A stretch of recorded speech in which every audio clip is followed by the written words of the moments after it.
Gangrape के बाद हत्या हुई थी, क्या खुलासा हुआ, क्या आपने निकला अभी तक?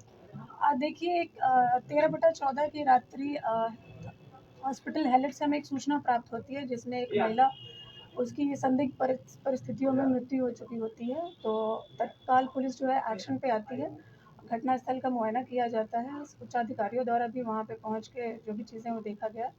उसके बाद परिजनों से वार्ता की गई, उनसे तहरीर प्राप्त किया गया। मौत के कारण स्पष्ट नहीं थे।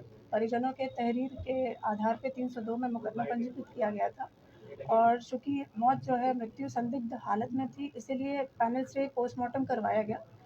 पोस्टमार्टम का रिपोर्ट हमें कल प्राप्त हुआ है। उसके आधार पर 376 ए धारा की बढ़ोतरी की गई और अग्रिम विवेचनात्मक कार्रवाई की जा रही है। सर, शुरू में उसकी बेटी ने कहा था कि 4 लोग आए थे वहाँ पे।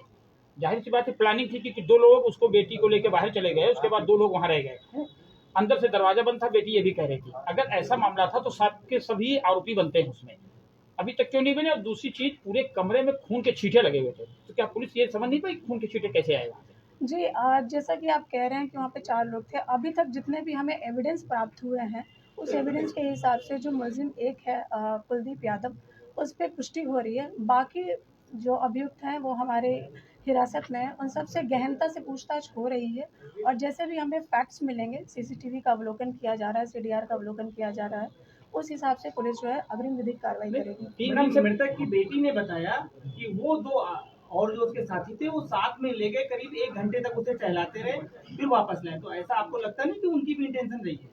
इन सब जो भी पहलू आप बता रहे हैं, इन सब पे गहनता से जांच की जाएगी और जो भी तथ्य आएंगे उस हिसाब से कार्रवाई की जाएगी। अभी तक इन्वेस्टिगेशन में घटनाक्रम क्या निकल कर गया है, किस तरीके से घटना को अंजाम दिया गया, किस बेरहमी से मारा, क्या है? देखिए अभी तक के जो मौत हुई है वो शॉक और हेमरेज से हुई है, जिसमें वजाइनल इंजरी है। तो उस महिला के साथ सेक्सुअल असॉल्ट हुआ है और उसके बाद उसकी मृत्यु हुई है।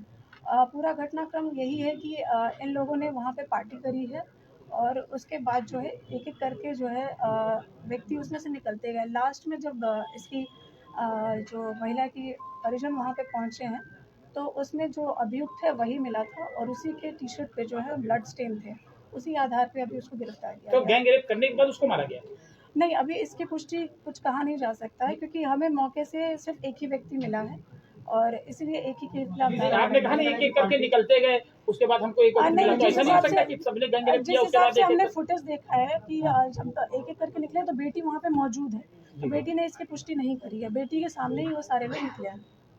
376 का की जो धारा है वो पत्नी से अलग रहने के व्यक्ति द्वारा की जाती है, तो ये जो धारा लगी है ये किस कारण से लगी? देखिए जैसे कि उसमें पोस्टमार्टम में आया है कि मौत के जो कारण है वो सेक्सुअल असॉल्ट है, वजाइनल इंजरी है, इसी की वजह से 376 ए की धारा लगाई गई है।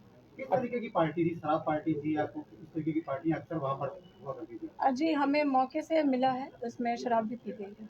तो अच्छा सर, पहले शराब की बोतल मिली थी, जगह-जगह खून मिला था, बेटी का आरोप भी था, तो पुलिस ने तुरंत क्यों नहीं शुरू में रेप की धारा लगाई? देखिए रेप की धारा लगाने के लिए सेक्सुअल असॉल्ट की पुष्टि होना ज़रूरी है, इसीलिए जो है हम लोगों ने पोस्टमार्टम करवाया था। सुप्रीम कोर्ट कहता है कि पीड़िता अगर कहती है, उसका पेरेंट्स कहते हैं, तो सीधे-सीधे एफआईआर होती है।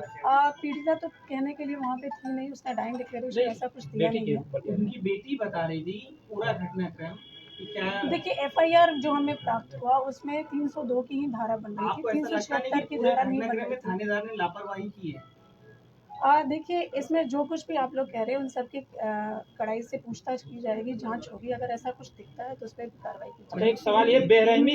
मैडम 3 दिन हो गए इस घटनाक्रम को, आपको लगता नहीं कि पुलिस बहुत देर से जांच पड़ताल और सारी चीजों को कर रही है? देखिए ऑटोप्सी रिपोर्ट का हम लोग वेट कर रहे थे। ऑटोप्सी रिपोर्ट कल शाम को आई है। जैसी रिपोर्ट आई है उसके आधार पर डॉक्टरों के बयान लिए गए हैं, उस आधार पे ही जो धारा है उसकी बढ़ोतरी की अच्छा, आपको गई है। लगता है कि मतलब उसने क्या किया? मतलब बेरहमी, पहले रेप किया, बाद में बेरहमी से हत्या की, उसके वर्जाइनल में चोट है, मतलब देखिए एक सेक्सुअल असॉल्ट तो है उसमें, बाकी पूरा जो क्रोनोलॉजिकल क्या इवेंट है इसके लिए उससे पूछताछ की गई है। पूछताछ में प्रथम दृष्टया तो ये समझ में आ रहा है वो काफ़ी, जिस हिसाब से उसकी हत्या की है, काफ़ी वो क्रोधित है वो व्यक्ति। बाकी गहनता से पूछताछ करने के लिए हम police custody postmortem remand report क्या लेंगे। बता रही, बेरहमी हुई है? सेक्सुअल असॉल्ट है उसमें सिर पे भी चोट है, चेहरे पे भी चोट है।